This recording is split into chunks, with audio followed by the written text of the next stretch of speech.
Telangana assembly స్పీకర్కు supreme court shock ఇచ్చింది. ఫిరాయింపు ఎమ్మెల్యేల అనర్హతపై నిర్ణయం తీసుకోకపోవడంపై అత్యున్నత ధర్మాసనం ఆగ్రహం వ్యక్తం చేసింది. నిర్ణయం తీసుకుంటారా, ధిక్కరణ చర్యలు ఎదుర్కొంటారా అని మండిపడింది.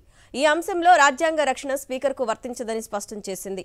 వచ్చే వారంలోగా అనర్హత పిటిషన్లపై నిర్ణయం తీసుకోవాలని స్పీకర్కు సుప్రీంకోర్టు అల్టిమేటం జారీ చేసింది. పార్టీ ఫిరాయించిన ఎమ్మెల్యేల అనర్హత వేటు విషయంలో తాత్సారం చేస్తున్నారంటూ తెలంగాణ అసెంబ్లీ స్పీకర్పై సుప్రీంకోర్టు తీవ్రస్థాయిలో విరుచుకుపడింది. కోర్టు ఆదేశాలను బేఖాతరు చేస్తున్నారంటూ అత్యున్నత ధర్మాసనం మండిపడింది.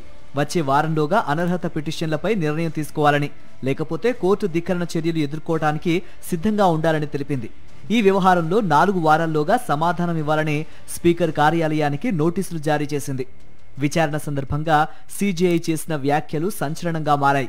స్పీకర్ తీరుపై అసహనం వ్యక్తం చేస్తూ వచ్చే కొత్త సంవత్సరాన్ని ఎక్కడ జరుపుకోవాలనుకుంటున్నారో నిర్ణయించుకోవాలని స్పీకర్ను హెచ్చరించారు. 4 వారాల్లోగా విచారణ పూర్తి చేస్తామని స్పీకర్ తరపు న్యాయవాదులు ముకుల్ రోహత్గి, అభిషేక్ మను సింఘ్వి ధర్మాసనం దృష్టికి తీసుకువెళ్లారు. ఉద్దేశపూర్వకంగా జాప్యం చేయటం లేదని కోర్టుకు తెలిపారు. 3 నెలల్లోగా ఫిరాయింపు ఎమ్మెల్యేలపై నిర్ణయం తీసుకోవాలని సుప్రీంకోర్టు జూలై 31న స్పీకర్ను ఆదేశించింది. అయితే ఆ గడువు ముగిసినా ఎటువంటి నిర్ణయం తీసుకోకపోవడంతో బీఆర్ఎస్ మళ్లీ సుప్రీంకోర్టును ఆశ్రయించింది. కంటెంప్ట్ పిటిషన్ లో as well as writ petition లో నోటీస్ ఇచ్చి వారం లోపల మీరు డిసైడ్ చెయ్యండి అని స్పెసిఫిక్ గా చెప్పడం జరిగింది. వారం లోపల డిసైడ్ చేయకపోతే చట్టం తాని పని తను చేసుకుని పోతుందని చెప్పడం జరిగింది. స్పెసిఫిక్ గా చెప్పారు వారం లోపల డిసైడ్ చెయ్యండి అని. కానీ మ్యాటర్స్ 4 వీక్స్ తర్వాత పోస్ట్ చేశారు.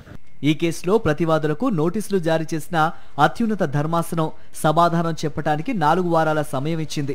ప్రస్తుతానికి స్పీకర్ వ్యక్తిగత హాజరు నుంచి మినహాయింపు ఇచ్చినప్పటికీ తదుపరి విచారణ నాటికి ఖచ్చితమైన పురోగతి ఉండాలని, లేదంటే తీవ్ర పరిణామాలు ఉంటాయని సంకేతాలిచ్చింది. సుప్రీంకోర్టు వ్యాఖ్యల నేపథ్యంలో విచారణను వేగవంతం చేశారు స్పీకర్ గడ్డం ప్రసాద్ కుమార్. పార్టీ ఫిరాయింపు ఎమ్మెల్యేల ప్రత్యక్ష విచారణకు స్కెడ్యూల్ విడుదల చేశారు. ఈ నెల 19, 20 తేదీల్లో ఫిరాయింపు ఎమ్మెల్యేలను ప్రత్యక్షంగా విచారించనున్నారు. 19న తెల్లం వెంకట్రావు, 20న పోచారం శ్రీనివాసరెడ్డి, అరెకపూడి గాంధీలను విచారించనున్నారు.